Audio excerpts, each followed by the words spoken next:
Julia, thank you. Thank you for the kind words. I'm extremely excited to be at the six-man center tonight for this important conversation. To be transparent with you, this is kind of surreal for me. So Jake, one of the speakers tonight, him and I grew up together. We were 1 year apart, but started playing Maccabi basketball. For those that don't know, it's Jewish Olympics. We actually played on the same AAU team together, Team Philly, Lonnie Lowry's team, Kyle Lowry's team. For there, we both played Division I basketball. I played at Bucknell, Jake played at Davidson, and at different points in our career, that took us overseas to play professionally in Israel. It was those experiences that shaped us beyond the game of basketball. I want to give a special thanks to PYB. I want to give a special thanks to Kenny Holdsman. Kenny's been a mentor to me, business, leadership, networking, and on behalf of Full Court Construction, being involved in the six-man center and PYB's mission, we're extremely excited to be a part of that. Now I want to introduce the panel tonight. Give me 1 second here. Okay.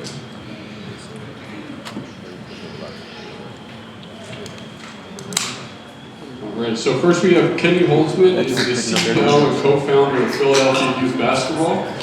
Kenny is a visionary behind PYB and the Six-Man Center, and his leadership has helped build an organization that uses basketball as a tool for mentorship, opportunity, and long-term impact. He'll be moderating tonight's conversation. Joining him are Brooke Queenan and Jake Cohen. Brooke is a former professional basketball player whose career took place overseas, including several years playing internationally.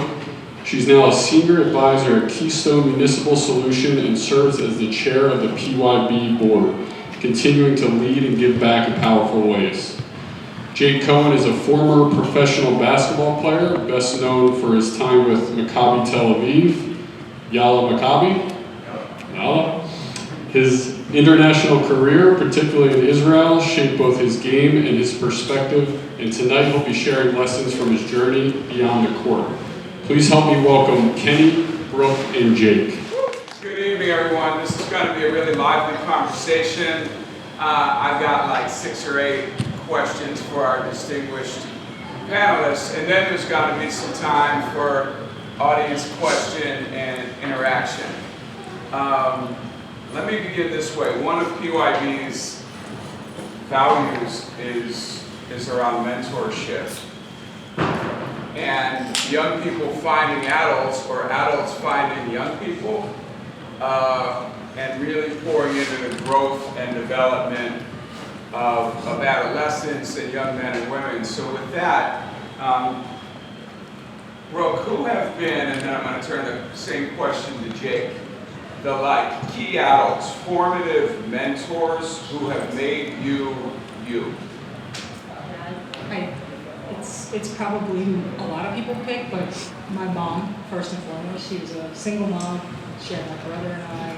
Somehow she made sure both of us always got to practice, and we were always able to play AAU. I went to Boston College. She was driving up to my games. My brother went to Sacred Heart, Connecticut. So she's always been a foundation and a mentor. And then I've had a few coaches along the way who were really impactful.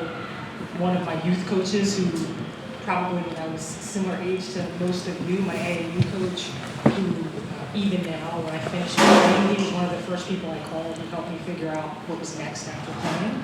And I'll also say my college coach, which if you asked 18 or 20-year-old Brooke if she would say that, it would probably be no. That was a relationship that was always tense to me, but in looking back, it was really formative, it was really impactful. So I think coaches for sure and family. First of all, I just want to say thank you guys for having me. It's great to be here. I'm really excited about it. Thank you to Brian for making this possible, PYB and Kenny for having Brooke and I here. It's really cool. I'm looking forward to getting some questions from you guys later. being from the area and being here and helping the next generation of basketball players is really cool. The answer to your question, Kenny, first of all starts with my family. That's where, you know, my core personality, decision making, all the traits that I pride myself on comes from that, from my mom, my dad, and my brother. I think my dad taught me how to be competitive. The amount of, you know, cheesy dad phrases that echo through my head every day. If it were easy, everyone would do it. If you're going to do something, do it right. Stuff like that. I think about those things every day, as cheesy they are. You know, the empathy, the love, the caring I got from my mom. I try to pass that on to everyone I meet. And then, of course, my relationship with my brother is quite complicated because for the first 18 years, I thought he was the biggest jerk I'd ever met. And then after he went away to college, we actually became quite close, and now we're best friends. So it starts there.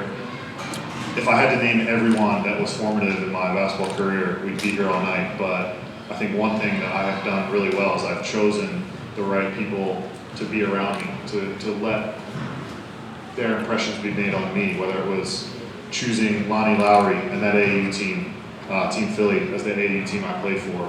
That was the right decision. They were good people. They treated me the right way. I was surrounded by other, you know, driven young people that wanted to do things the right way. I chose Davidson College when I could have gone to a bigger school because I loved Coach McKillop and what he stood for. I was getting recruited by a lot of big programs, and a lot of coaches, when you're getting scholarship offers, they blow a lot of smoke at you. You're going to be in the NBA, you're going to play right away as a freshman, you're going to score 20 points a game. It's a lot of BS. And Coach McKillop came to my house. Can I curse here, Kenny? Sure. All right.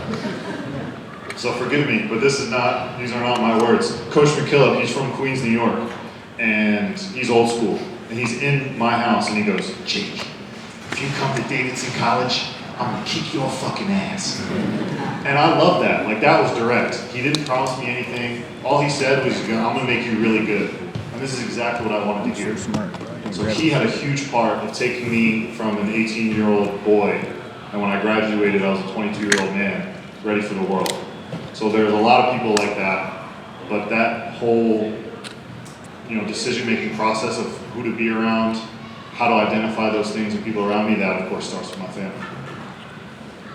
So there was, I assume, some moment in time when you were 14 or 15 where you said to yourself,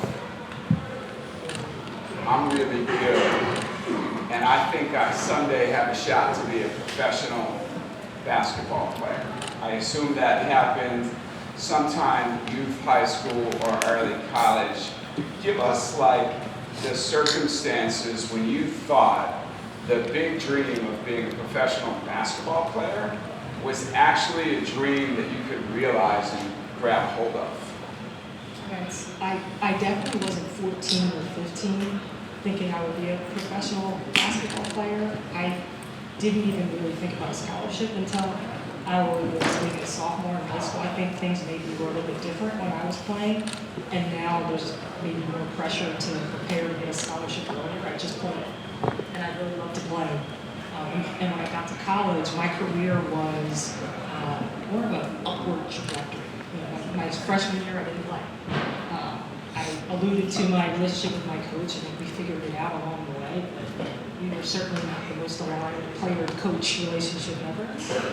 But by the time I was, I would say, a junior, some of the WBA teams would come to practice and watch, and then my teammates and I thought, "Oh, who are they here to see? They must be here to see you." And then my senior year, we played in the Sweet 16 in the tournament, and I think that was the game that got me on the draft board. I was drafted 23rd in 2006 WBA, largely because of that NCAA tournament. So it was never for me some plan, some grand plan when I was young. I really played because I really loved to play, and I didn't have a lot of external goals in terms of what I'm going to achieve, but in some ways I think that was helpful for me. Yeah, I can relate to a lot about what Brooke just said because I too didn't have any illusions of becoming a professional. My high school where I went to, Conestoga, hadn't produced a Division I basketball player in 25 years before me. So to think that I was going to go D1 was a stretch, let alone become a pro. So all I wanted to do was get a scholarship first and foremost. And once I did that, all I wanted to do was play in March Madness because the tournament was the coolest thing I'd ever seen. It was my favorite sporting event. And then I finally got to the tournament my junior year, and we played Louisville in the first round. And I had 24-10 against Louisville in March Madness, and they go on to go to the Final Four. And Gorgie Dang was the lottery pick, and that was the big guy I was playing against. So that was really when I knew, all right, if he's going to get picked 13th overall, whatever he was, I think I can make at least a little bit of money doing this. But like Brooke said, all I had were these short-term goals of I want to go to college to play, I want to go to March Madness, and that's what really helped me. I didn't have that illusion as a young person of what can I do to make myself a professional basketball player. So that goal was so far away and so big and so scary. It just started with, I really love to play, I have these things I want to do, how do I work towards getting there? And that love for the game led me to make those sacrifices, to improve, to work out, to do all the things I needed to do to get there. That's great. So recruiting, you're in high school and you begin to get some interest from colleges, and I'm sure there were more than just one or two. What were the criteria, what was your thought process that ultimately, Brooke, led you to Boston College, Jake to Davidson? What were the multiple factors, and which ones really drove your decision? It's funny when you talk about recruiting because when I was being recruited, they sent letters, actual letters, physical letters to your home. We didn't have cell phones, and they called my house phone and left a message, right? So that was recruiting back in 2002. I was highly focused on academics. So I looked at schools that were like Boston College, but I also still really wanted to play at a very good basketball program. So I considered some schools on the West Coast. I considered Boston College, and I ultimately stayed closer to home, largely because of my family. My brother was at Sacred Heart. I wanted my mom to be able to drive up to Boston and see games. But at Boston College, it was the mix of academics and basketball, and I didn't want to just go to Rutgers or Georgia, the schools that I thought were just squarely focused on basketball. Again, I'm going to just follow on Brooke's coattails. I was the same way. I didn't think I was going to be a professional basketball player, so I wanted to get the best degree I could. And I got some really great offers. I had a good junior year of AAU, and I got offered from Stanford and Cal, Northwestern, Penn State. So I had a lot of big schools that were recruiting me. And I already told you the story about Coach McKillop, but I went and I visited Stanford first, and I thought Stanford was going to be where I was going to go. Obviously, it's a world-renowned school. They played in the Pac-10 back then, so it was a great conference. And there was nothing wrong with my visit. It was great. I thought I was going to go there. But I scheduled a visit to Davidson just to have a good backup plan. And this guy named Steph Curry was my host on my visit. And it wasn't even really about him. I had a pretty good guess that he was going to leave after that year, and he did. But just seeing how close those guys were on the team, how much chemistry they had, how much time they spent with each other voluntarily off the court, that was really special to me. And it just felt so right in my gut. And then I had to convince all the people around me that I was going to go to Davidson and not Stanford. And if I could give you guys one practical piece of advice, if you're ever in the position to take official visits, take all of them. They're the best time. I took Stanford, I took Davidson, and I was so excited to commit to Davidson, I did it. Take that official visit to Penn State. Take that official visit to Northwestern and Cal, because they're a great time, and I was foolish and naive. But it just felt right in my gut that Davidson was the place for me. The combination of coach. It was a small school, I love that. I've always thrived on really getting to know the people around me, and it was a no-brainer for me. And I'm so thankful that 18-year-old Jake had the foresight to trust his gut and not go to Stanford, instead go to Davidson, because we had a ton of success at Davidson. I don't know if I would have had those opportunities at Stanford. I don't know if I would have played in March Madness and gotten the visibility I needed. So very grateful. that a younger self was able to stand by his conviction and do what he felt was right. That's great. Stephen Curry, Davidson, Bob McKillop, raise your hands as young people, when he had said he went to Davidson, did anybody put two and two together that he might have overlapped with Steph Curry? Okay. Yeah, he was really selfish. He went to the NBA instead of staying and playing with me. So both of you, Brooke after playing in the W and Jake out of college went overseas. So you play in international basketball. I would bet that the two of you have 3 times as many stamps in your passport that I have. You had these big worldly experiences. Give us the sort of the run of the countries that you played in. And what was the first country and what was it like the first time being abroad, different language, different culture, no family, give us a flavoring of what that was about. Yeah, so I signed with Maccabi Tel Aviv right out of college, and so I moved to Tel Aviv only 2 months after I graduated, and it was incredibly hard. There were a lot of sleepless nights, not only because of the jet lag, but because of imposter syndrome. I thought, I don't know if I'm good enough to be here. I'm not sure if I'm cut out for this. I have no friends now. This is a business now. Can I do this? I've seen people from Davidson before go overseas and not like it and come home right away.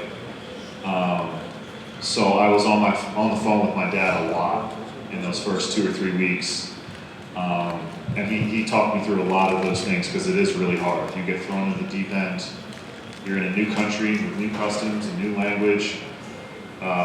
They put emphasis on different things, and there's no easy way through it. You just have to persevere. And thankfully, once the season got going and I got to know the older guys on my team, I had great veterans that really took me under their wing, guys that had been in my shoes before as a rookie. This is where you go to eat. This is where you fill your car with gas. This is where you get your haircut. You guys don't think about that stuff, but that's scary for a person in a new country. I don't know where to go to get these things. I don't know. I love peanut butter and jelly sandwiches. It took me 3 weeks to find peanut butter. Yeah, it's things you would never consider. These are the things that you have to overcome, and it's not just one thing. They pile on and they feel overwhelming, and it is scary. But thank goodness I got through it, because most of my adult life, most of my relationship with my wife, my son was born in Israel. I played for the Israeli national team for 6 years. Thank goodness I got through it, because some of the best times of my life were spent there. You only found peanut butter because you were in Israel. I played in Belarus, and there's no peanut butter in Belarus. At least on the women's side, across the players, there's a big phenomenon where when people go home for Christmas their first year, only X percentage of people come back. Right? It's very difficult. If you're in countries like Belarus, almost no one on my team spoke English. If I went to the grocery store, no one spoke English. I think I was in Israel for a shorter period of time than Jake, but Israel had a lot more food and customs that were familiar to Americans. So I was in Greece, which similarly, there's a lot of Western culture there. But that was my first team in Greece, and that was really difficult. I played in Serbia, which was also culturally very different. I would go to the mall on Saturday in Serbia, and the whole mall would stop when I walked in. Right? So it's just things like that that make you understand that you're somewhere else. You're not necessarily amongst the people that are in the culture. I also played in Hungary, Turkey. I bounced around a lot. Jake, you found a place and you stayed. I think I played in 6 or 7 countries, and then both of us played EuroLeague and Euro Cup. And when you play EuroLeague and Euro Cup, you travel. So usually every week you might go to Russia and play a game. You might go to Italy and play a game. So I did get to see a lot of Europe. I imagine you did as well. So you both spent some time in Israel. Really interesting, really complex country.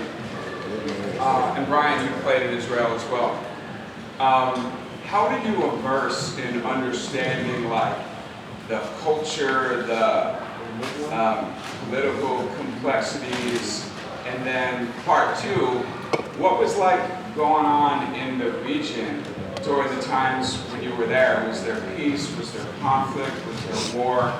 Give us a flavoring of that part of your playing career being in Israel.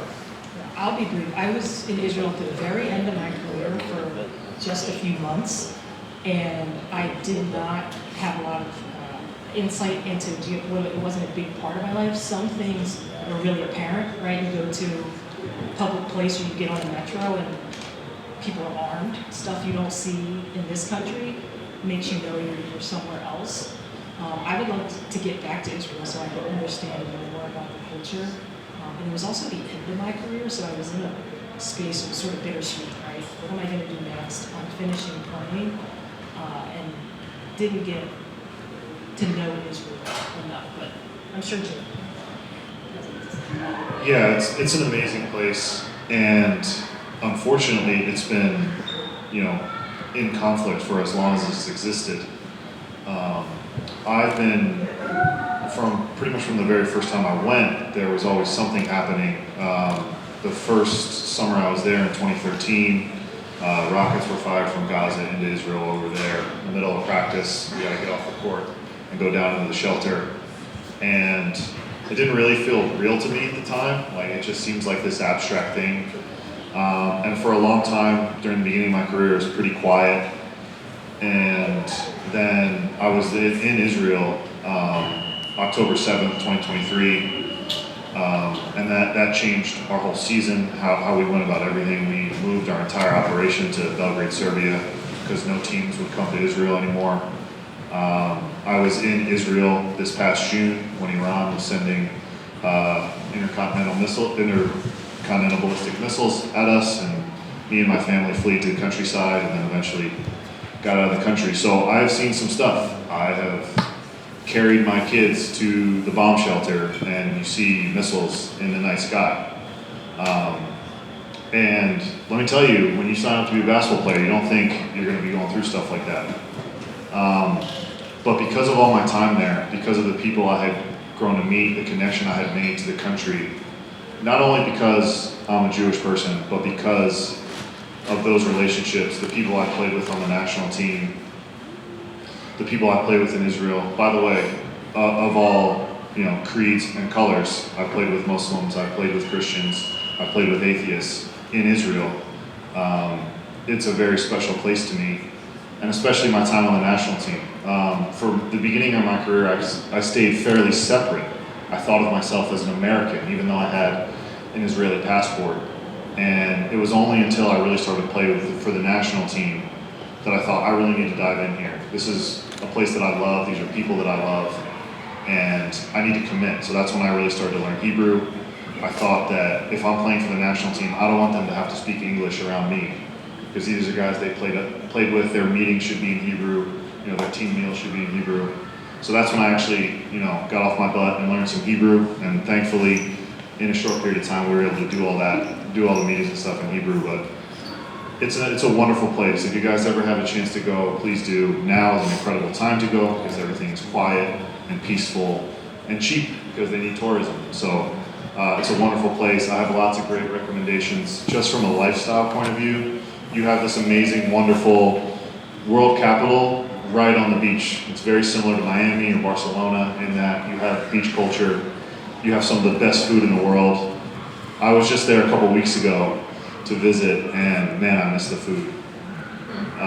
So you're gonna eat really, really well. I can give you guys a lot of good recommendations. I lived in Tel Aviv for 10 years. The food is second to none. So there's so much more I could say on this topic, but it's a really special place to me and my family, and I can't wait to go back. That's great. So, like every athlete or basketball player, at some point the ball stops bouncing and your career is done. And the two of you are really thriving in your post-playing career. And Brooke is also thriving here She's the board chair of all of PYB, which technically makes her my boss. So I'm on my best behavior. What did you do during your playing career to begin to develop other parts of yourself and your career interests and your skills, knowing that that ball was going to stop bouncing at some point and you were going to build a life outside of basketball? I'm glad I'm going before Jake, because we talked before this and he had a whole plan for his entire career, and I cannot say that I had that. On the women's side, especially when I played, we all know that when we finish, we're going to have to work, right? So it's not as if that wasn't, I knew that was coming. I wasn't entirely sure what I wanted to do, and I wasn't entirely sure when I would stop playing. I stopped playing mainly because I had 2 knee surgeries and I just wasn't the same player anymore. So what really helped me when I stopped was my network. So as soon as I finished playing, I called my old college coach, I called my old assistant college coach, I called my AAU coach, and my assistant college coach was coaching at Northeastern, and she said, hey, come be my grad assistant and get your master's and figure out what you want to do. So I think I finished playing in the spring of whatever year that was, I can't remember now, and then I was in grad school by the fall. And then that sort of put me on the trajectory where I am now, and I figured out, I had some time to figure out exactly what my plan was and to explore where I wanted to go. So I had, as I was moving throughout my career, I didn't think a lot about my network, and I'm staying in touch with this person, but it ended up being pivotal for me to get into grad school. And then when I finished grad school, I called my AAU coach, and I had 3 job interviews within 2 weeks, right? So that piece of the who and the networking was really critical for me, less so than having a strong plan. So, like Brooke said, I'm a planner. I need to have a plan B, and because I never thought I would be a pro, I knew, right away, an injury can happen. A team can cut me, which they did a few times, by the way, but it didn't stop anything. So pretty much from the start, I was planning for what would happen. If not, part of why I went to Davidson was to get the best degree. I studied economics. I could have studied one of the easier majors. Econ is really, really hard at Davidson, but now, doing what I do now as a financial advisor, I'm very glad I did. But during my career, I watched lots of my friends and teammates after they would retire, they would really flounder and struggle for a while because so much of their identity was caught up in being a basketball player. And I hear all these kids now say, ball is life, and that's great. But you need to also know that the things that make you a good basketball player translate into anything that you do. So I was always very cognizant that my identity as a basketball player is just one small part of me.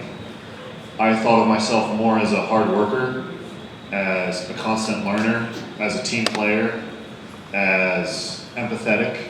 Those were the things I looked at myself as, so that when the ball did stop bouncing, I don't feel totally lost. I can just apply those characteristics and those traits to whatever I'm doing next. But similarly, I also watched them struggle with their money. Those guys didn't have the same financial education I did growing up. Just because I had the privilege of my dad traded options and futures on the stock market. My uncle was a financial advisor. My grandfather was a financial advisor. So this was dinner table talk. My very first paycheck as a professional was invested. And so many of my teammates didn't have that. And they don't understand the financial world. They don't understand the powers of investing, or how to take care of your money, or how to plan for the future. And so that was a space I saw myself moving into, someone that they could trust, someone that they can relate to in a serious way. So when I realized I wanted to get into that line of work, okay, how do I do that? I got a master's degree while I was playing overseas. I got a textbook for the exam I would have had to take. I started studying that on the road. So I'm a big planner. I was always thinking, how can I do it both from a healthy way mentally, so that I'm not struggling after the ball stops bouncing, and then also, how can I do it in a more practical sense of what can I do and how. And I'm only 4 months retired. I retired in June, but so far it's gone really well. I'm not staying up at night calling my agent, telling him to get me a job or anything like that. It's worked out pretty well so far. Great. So talk about your two things, your professional lives, like what are you doing in your careers, and then second, your community life. You both are active, engaged people who care a lot about self and family, but also about the bigger community. So professional lives and then community life. Yeah, so I just mentioned it. I'm a financial advisor in Wayne, just down the road, and most of my clients are my former friends and teammates, basketball players. I have clients that play in the EuroLeague, and now I have female basketball players as well, which is a space I didn't think I would get into, just because I didn't have any connections there. But I'm really excited about that, to be able to help on both the men's and women's side. I have also just clients in the area, which is great, and it feels really fulfilling to know that if I do a good job, I am helping them, save for the house they want. Their kids can go to college. They feel secure knowing that their money is doing what they want, when they want, and they have that security and that comfort, which is something that importance and significance I didn't really get from basketball. If you do a great job in a game one day, great, good job, Jake. Next one's on Thursday. Whereas if I do a great job now, I've changed their whole life for the better, which is really helping me move forward. And as for the civic part, it's something I'm still trying to get myself into, having just moved back to the area. But to be able to connect with you guys here at PYB feels amazing, because of obviously the basketball part of it, and the way you guys give back to the community is huge. And finding some other Jewish groups in the area to share my story about Israel is something I'm really excited about, because I'd never been to Israel before I went there to play. So I'm sure a lot of people around here are in the same circumstances. So there's a lot of excitement. I'm really happy to be home, and I can't wait to explore more of that. I just remember, Kenny, that the way that you and I met was also through my AAU coach 10 years ago. So it's the same type of network. My civic life, Kenny introed me. I'm the board chair at PYB. And I've been around PYB since almost the beginning. And I started as a volunteer, and I joined the board, and I've been board chair for, this is my second year now. Outside of my PYB life, I work in consulting. I work with the local government, so all of us live in a township, a borough, or some type of small municipality, and we also live in a county. I work with those levels of government on planning, budgeting, strategic planning, things like that. I also studied economics and political science, so I sort of found a niche that's somewhere where those two overlap, which has been interesting. Also not a part of the plan, but it after grad school, it sort of led me there. Nice. All right, it is time for the audience to ask questions. Raise your hand, be identified. If you want to speak loudly, by all means. If you need a microphone, that's fine as well. So, questions for Jake and Brooke? Anybody? They are both open books. No question is off limits.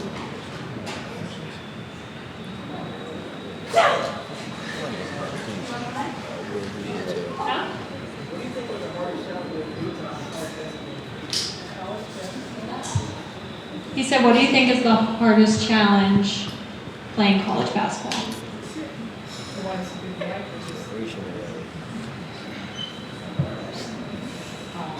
I found college basketball to be a lot more challenging than professional basketball. I think in some ways I wasn't fully prepared for college basketball at that level. At a high level D1 college program, it's, they're going to push you. You're there to be pushed, to be stretched. At Boston College, we were, I think we made 3 Sweet 16s. We won a Big East championship. We were top 15. We were one of the best teams in the country for every year I was there. And I think just pushing myself in that way was difficult at a young age. And that when I look back, it was such a valuable experience when I was in it. And if you had asked me, it was very challenging for me to be successful in college and finish at Boston College. It was just, when I got to play professionally, in many ways I felt like I regained a lot of my love of playing that I lost when I played in college. But college basketball is a really valuable experience. I would never trade it for anything, but you have to be prepared. It's very challenging. It's not intended to be, I think, anything but. Maybe Jake has a more inspiring answer for you. No, so I'm going to follow up with my first Coach McKillop story with my second one. You remember what he told me in my kitchen, right? You remember that? All right, so the first thing we did as a freshman, so we had, first day of class, 9 to 3, lifting at 3:30, and then conditioning at 4:30, right after the lift. So the lift, I'm already toast. Like, it's the hardest lift I've ever done in my life. I'm already like kind of nauseous, and the conditioning is no balls allowed. This was back, NCAA had rules that you could have a certain amount of time with the basketball, and a certain amount of time without. So we're doing these conditioning drills with a tennis ball, and it's the first drill we've done with the coaches. So I'm like, all right, I'm gonna go 110%. I don't want any attention on me. Nothing bad can happen. I'm just gonna work as hard as I can. So it's a closeout drill. You start in the middle of the court, you sprint to the sideline, close out, run back. You do that for a minute. All right, my group is the second group. First group goes for a minute, good. Second group on, I go, I leave it all out there. Coach McKillop, right after we finish, second group's got to go again. Jake didn't work hard enough. Having flashbacks. So my teammates are already pissed at me. I'm like, okay, well, this time I'm going to leave absolutely everything out there. I can't have guys getting mad at me again. So we do it again. So that's 2 minutes straight of sprints, closeouts, back to the tape. And afterwards, he goes, and again, I apologize for cursing, he goes, Jake, get off the fucking court. I want you to think about 5 schools that you want to transfer to, because you can't stay here. When we're done this conditioning, I'll call those 5 schools for you, and that's going to be that. So I'm standing there on the sideline like, I didn't make it 2 minutes. I didn't make it 2 minutes. I didn't even touch a ball yet before he kicked me out of practice.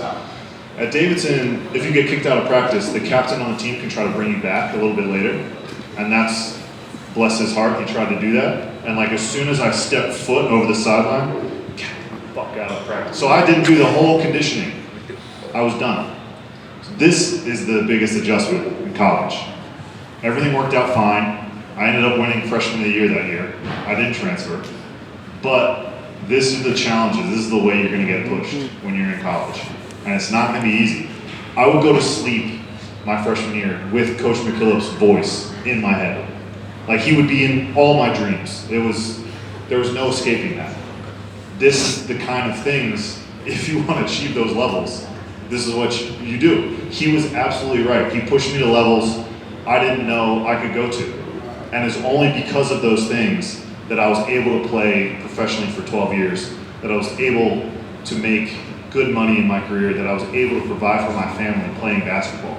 Because that was the goal, right? I mean, I was able to buy a house with money I made playing basketball. I was able to fund my kids' college accounts with money I made playing basketball. And it was only because of stuff like that. So you gotta be prepared physically too, but it's a lot more about getting ready for how you're gonna be pushed mentally when you get there. Who wants to play? Did we inspire you all to go? It's not easy, but I promise the payoff is worth it. Anybody else? I got you next.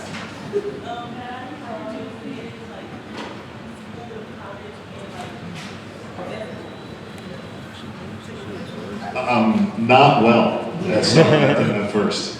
Davidson is a very challenging school, and thankfully they have people around that can help with it.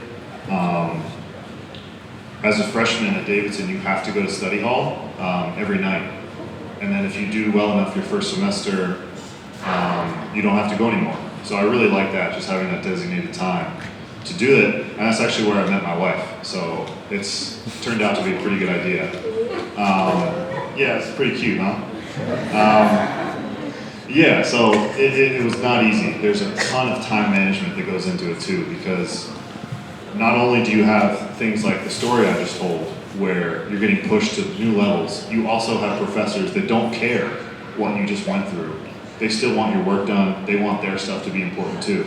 So it's a really hard balance, and a lot of basketball players only focus on the basketball side. But me thinking that, you know, the basketball will stop one day, I know this is important too, that helps keep me grounded and focused on the schoolwork as well. Similar experience, I'll add that Jake was probably similar for you. We traveled almost every week as well. So every week we would miss class and you took your work with you. We had an advisor who traveled with us.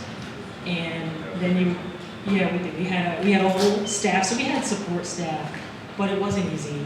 And you really did have to learn how to manage your time, which after college for me, entering the work world, I had all these skills that I had built up over time that I didn't realize I was building up. Whether it's time management, whether it's understanding how far I can push myself. This feels hard, but I know I can do it. I've done hard things before. So it really was a lot of resilience that you build up in college because of all the things you have to manage and balance.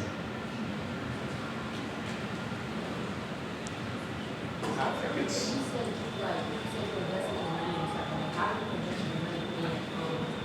like how did you like make able to like do it?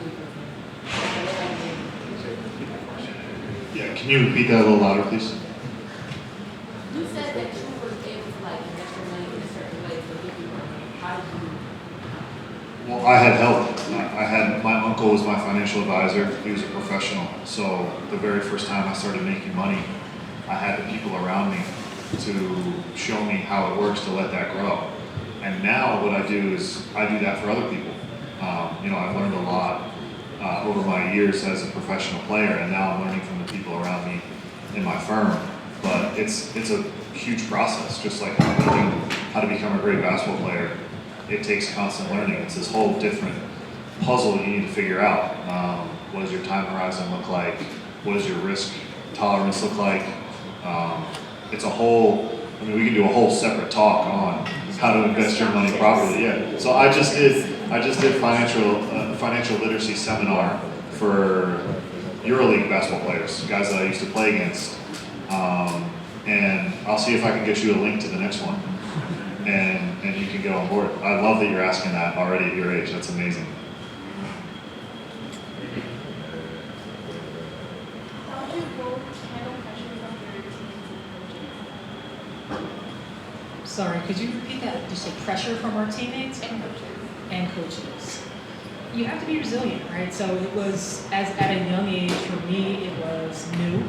I hadn't really been in a situation where I had a contentious relationship with a coach, and I had to figure it out. And I really wanted to play. I really wanted to be successful. So, and I played on 10 teams or so. I mentioned all the countries. I've had a lot of coaches, which means I've had a lot of different relationships that I had to manage and make sure that we had a strong working relationship so that I could play. So I think it's for me, particularly in college, it was sticking with it, right? So it was not easy from the start, but I never gave up, I never quit, and I was able to create what I think was at least a strong coach-player relationship by the time I was done playing. So for me, it always came from a strong sense of self-confidence that I had put in the work I needed to be so confident that it would be stupid for the coach not to play me. And I can't control what my coach does. I can't control what my teammates do. All I can control is what I can do. So that means working as hard as I can to put myself in the position where he can't afford to not play me. That's all I can control. I've had bad coaches, I've had bad teammates, and what always helped was just to look inward and not blame them, because it's the easiest road you can go down. How do I prepare myself better so that that doesn't matter? I want to just rule that out. And you're going to have people that make your life a lot easier, and you're going to have people that make your life a lot harder. But if you just focus on your path in a healthy way without making it arrogant and narcissistic, that you will understand that refs will make bad calls. Coaches will make bad decisions. the ball will bounce not your way sometimes. That's how it goes. All you can do is have the confidence that you've done everything you could in the preparation up to that moment, and I promise you'll sleep soundly that night knowing you did everything you could do. I think we have time for 2 more questions.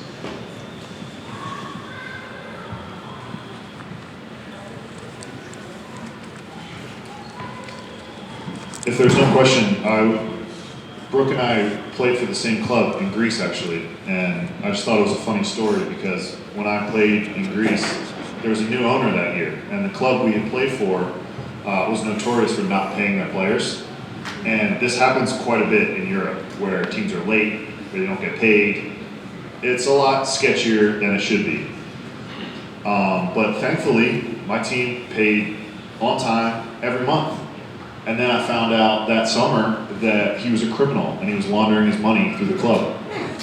And yeah, so now he's in one of these non-extradition islands in the Caribbean. Can't go back to Greece, but so yeah, I have I guess some dirty money in my account. But what are you gonna do? Let's give Brooke Queenan and Jake Cohen